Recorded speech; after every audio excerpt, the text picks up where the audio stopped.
Hello guys এখানে দেখুন quiz 1 দেওয়া আছে, কুইজ 2 দেওয়া আছে, কুইজ 3 দেওয়া আছে, কুইজ 4 দেওয়া আছে। তো আমি একটা এক্সট্রা আলাদা একটা শিট নিয়ে কাজ করতে হচ্ছে। মানে এখানে প্রত্যেকটা আলাদা করে একটা ইনসার্ট দিয়ে একটা করে এরকম সেল ফাঁকা করতে হচ্ছে। কিন্তু এরকম যদি বড় সেল হয়, বড় শিট হয় তাহলে আমি কিভাবে করতে পারি? সো আমি একটা ইজি ওয়ে বলব। সেটা হচ্ছে ১ম এ আপনি একটা আলাদা রো নিবেন, কলাম নিবেন। কলাম নিয়ে এখানে হচ্ছে সিরিয়াল নাম্বার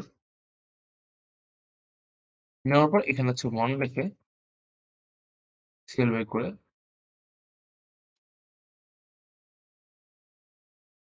নিয়ে আসলাম।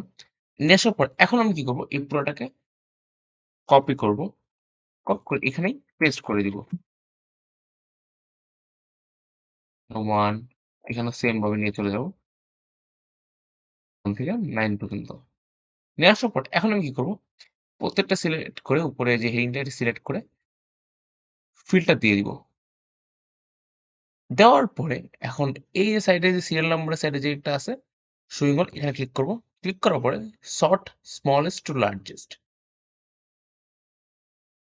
লার্জেস্ট টু স্মলেস্ট এখানে ক্লিক করব। দেখুন একটা করে গ্যাপ চলে আসছে। ইজি ওয়েতে। এরকম যদি ভিডিওটি ভালো লেগে থাকে অবশ্যই লাইক করবেন এবং এরকম মজার মজার টিপস পেতে আমার চ্যানেলটি সাবস্ক্রাইব করবেন। Thanks for watching.